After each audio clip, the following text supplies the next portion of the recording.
नमस्कार. शिंदे अकॅडमी या यूट्यूब चॅनलवर तुमचं सर्वांचं स्वागत. या व्हिडिओमध्ये आपण सॅच्युरेटेड हायड्रोकार्बन म्हणजे संपृक्त हायड्रोकार्बन आणि असंपृक्त हायड्रोकार्बन म्हणजेच अनसॅच्युरेटेड हायड्रोकार्बन यांच्याविषयी चर्चा करणार आहोत. आता पहिली गोष्ट हायड्रोकार्बन म्हणजे काय ते समजून घ्या आधी. हायड्रोकार्बन म्हणजे कार्बन आणि हायड्रोजनचं जे संयोग आहे त्याला म्हणतात हायड्रोकार्बन. आणि हे हायड्रोकार्बन जे आहे ते खूप आहेत. म्हणजे पृथ्वीवर ज्या ज्या ठिकाणी जीवसृष्टी आहे त्या ठिकाणी हायड्रोकार्बन आहेत. कारण आपण जे पदार्थ खातो ते आहे सगळे हायड्रोकार्बन आहेत. आपलं शरीर हायड्रोकार्बनचं आहे. वनस्पतींचं शरीर हायड्रोकार्बनचं आहे. प्राण्यांचं शरीर हायड्रोकार्बनचं आहे. आपण जे फ्यूल वापरतो, इंधन वापरतो, पेट्रोल, डिझेल, रॉकेल, केरोसिन, हे सुद्धा काय आहे? हायड्रोकार्बन आहे. त्यामुळं हायड्रोकार्बनवरच जग चालू आहे. तर ह्या हायड्रोकार्बनचा अभ्यास करणं हे आपल्यासाठी खूप गरजेचं आहे. तर बघा, हायड्रोकार्बनचे दोन प्रकार आहेत. सॅच्युरेटेड हायड्रोकार्बन म्हणजे संपृक्त हायड्रोकार्बन आणि अनसॅच्युरेटेड हायड्रोकार्बन म्हणजेच असंपृक्त हायड्रोकार्बन. आता हे काय आहेत नक्की ते आता समजून घेऊ आपण. सॅच्युरेटेड हायड्रोकार्बन म्हणजे काय? तर ज्या कार्बन कार्बनमध्ये सिंगल बॉन्ड असतो किंवा एकेरी बंध असतो त्याला म्हणतात सॅच्युरेटेड हायड्रोकार्बन किंवा संपृक्त हायड्रोकार्बन. आणि ज्या हायड्रोकार्बनमध्ये दुहेरी किंवा तिहेरी बंध असतात म्हणजे डबल किंवा ट्रिपल बॉन्ड असतात त्याला म्हणतात असंपृक्त हायड्रोकार्बन. आता हे एकेरी बंध, दुहेरी बंध, तिहेरी बंध काय आहेत हे आता आपण एकदा समजून घेऊ. एकेरी बंध म्हणजे काय? समजा उदाहरणार्थ बघा की हायड्रोजन आहे.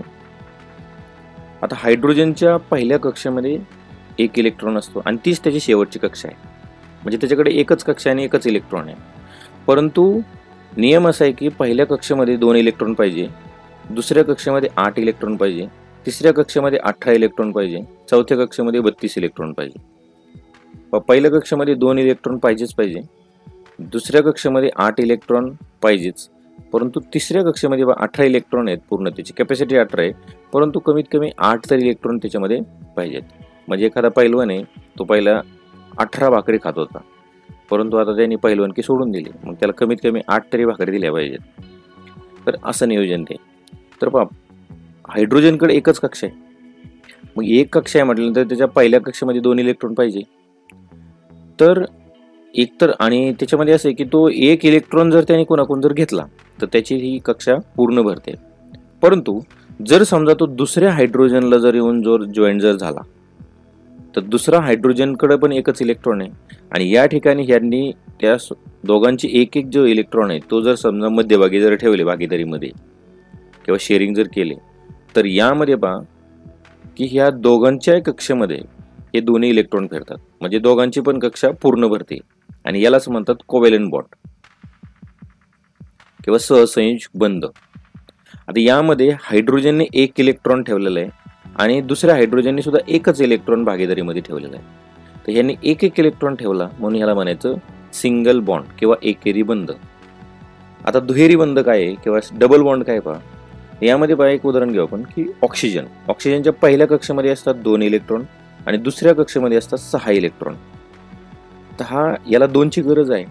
तर हा काय करतो पहा, दुसऱ्या ऑक्सिजनला जाऊन भेटतो आणि त्याला म्हणतो की तू 2 इलेक्ट्रॉन शेअर कर, मी 2 इलेक्ट्रॉन शेअर करतो. पहा काय होते यामध्ये.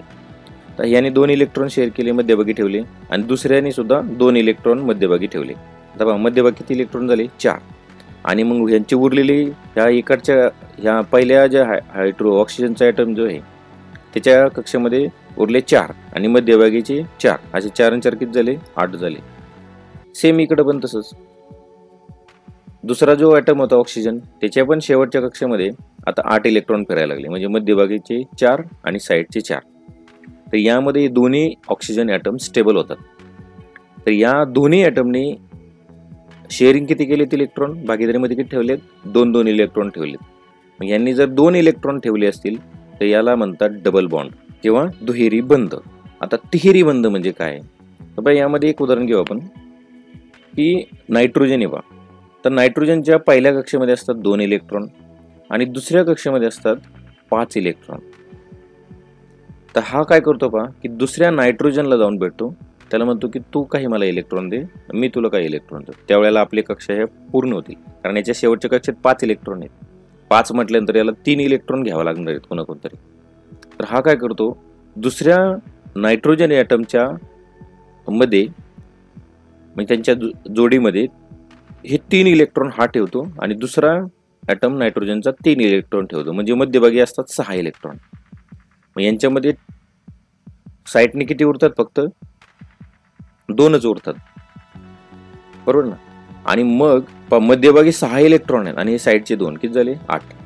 हे मधले 6 आणि साईडचे 2 8. तर अशा प्रकारे दोघांच्याही कक्षेमध्ये हे 8 इलेक्ट्रॉन फिरायला सुरुवात होतात आणि याला म्हणतात इलेक्ट्रॉन शेअरिंग, म्हणजे थोडक्यात भागीदारी.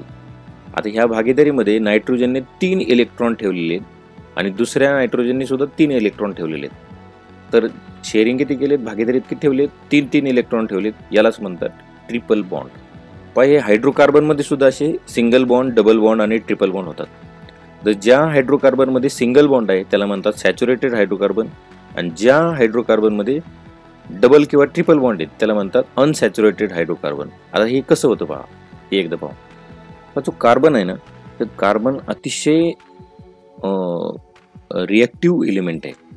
म्हणजे आणि का माहिती का, कारण त्याच्या पहिल्या कक्षेमध्ये असतात 2 इलेक्ट्रॉन आणि दुसऱ्या कक्षेत असतात 4 इलेक्ट्रॉन.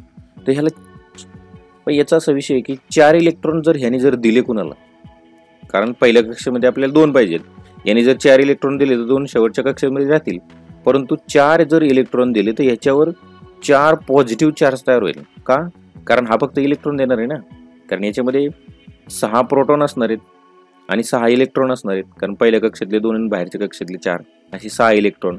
आणि त्याचे प्रोटॉन किती असणार आहे, त्याच्यामध्ये 6च प्रोटॉन असणार आहे. 4 इलेक्ट्रॉन जर दिले तर याच्यावर 4 पॉझिटिव्ह चार्ज तयार होईल, कारण प्रोटॉनवर पॉझिटिव्ह चार्ज असतो. जर याने 4 इलेक्ट्रॉन जर घेतले तर याच्यावर 4 निगेटिव्ह चार्ज तयार होईल आणि हे दोन्ही त्याच्यासाठी अनस्टेबल आहे. त्यामुळे तो काय करतो, तर शेअरिंग करतो. कसं करतो शेअरिंग, जर समजा त्याला जर हायड्रोजन जर भेटला तर तो हायड्रोजन बरोबर 4 हायड्रोजन बरोबर या 4 कोपऱ्यावर सिंगल बॉन्ड तयार करतो.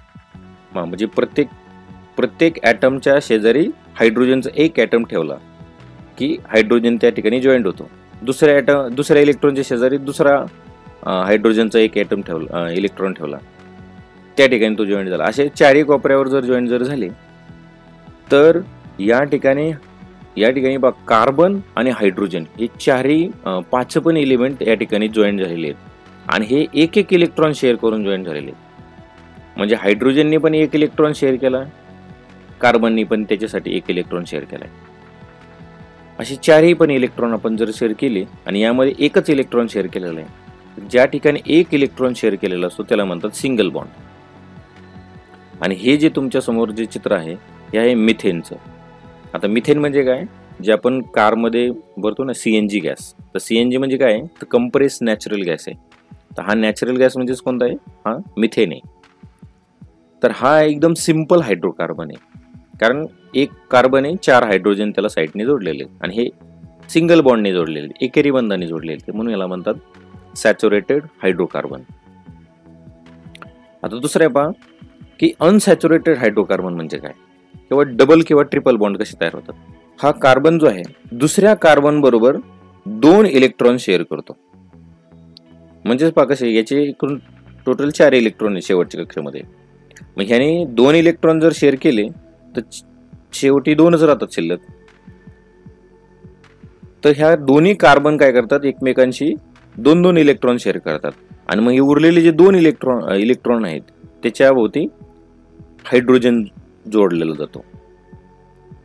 म्हणजे यामध्ये पहा 2 कार्बन आणि 4 हायड्रोजन जोडले जातात आणि ह्या दोन्ही कार्बन मध्ये डबल बॉन्ड केलेला आहे त्यांनी, कारण 2 इलेक्ट्रॉन शेअर केलेले आहेत. तर ह्या अशा हायड्रोकार्बनला म्हणतात अनसॅच्युरेटेड हायड्रोकार्बन. याच्यामध्ये हायड्रोजनची संख्या कमी आहे आणि कार्बनची संख्या जास्त आहे. कार्बन मध्ये जर सिंगल बॉन्ड असेल तर सॅच्युरेटेड हायड्रोकार्बन आणि कार्बन मध्ये डबल बॉन्ड असेल तर अनसॅच्युरेटेड हायड्रोकार्बन. आता कार्बन मध्ये ट्रिपल बॉन्ड पण तयार होतात. आता हे कसे तयार होतात पहा की 2 कार्बन आहेत ते 4 पैकी 3 इलेक्ट्रॉन शेअरिंग करतात. म्हणजे 2 कार्बन सोबत येतात आणि हा 4 पैकी त्यांच्या शेवटच्या कक्षातले 4 पैकी 3 इलेक्ट्रॉन शेअर करतात. शेवटी एकच उरतो फक्त आणि त्या ठिकाणी ते हायड्रोजनला सोबत घेतात. मग कार्बन कार्बनमध्ये जर ट्रिपल बॉन्ड जर असेल तर याला म्हणतात अनसॅच्युरेटेड हायड्रोकार्बन, कारण ह्यांनी 3-3 इलेक्ट्रॉन शेअर केलेले आहेत. ठीक आहे. आणि यामध्ये फक्त 2च हायड्रोजन साईडने जोडलेले आहेत एका इलेक्ट्रॉनसाठी. दुसऱ्यासाठी पहा, ज्या ठिकाणी डबल बॉन्ड आहे त्या ठिकाणी काय केलेले आहेत, कार्बन कार्बनमध्ये 2 इलेक्ट्रॉन शेअर केले प्रत्येकाने आणि उरलेल्या दोघांसाठी 2 हायड्रोजन या ठिकाणी जोडले आणि दुसऱ्या साईडने 2 हायड्रोजन जोडले. तर जे हायड्रोकार्बनमध्ये सिंगल बॉन्ड असेल त्याला म्हणतात सॅच्युरेटेड हायड्रोकार्बन आणि ज्या हायड्रोकार्बनमध्ये डबल किंवा ट्रिपल बॉन्ड असतात त्याला म्हणतात अनसॅच्युरेटेड हायड्रोकार्बन. ठीक आहे. तर हा व्हिडिओ तुम्हाला समजला असेल तर ह्या व्हिडिओला लाईक करा, तुमच्या मित्रांना हा व्हिडिओ शेअर करा आणि असेच व्हिडिओ पाहिजे असतील तर माझ्या चॅनलला सबस्क्राईब करा. धन्यवाद.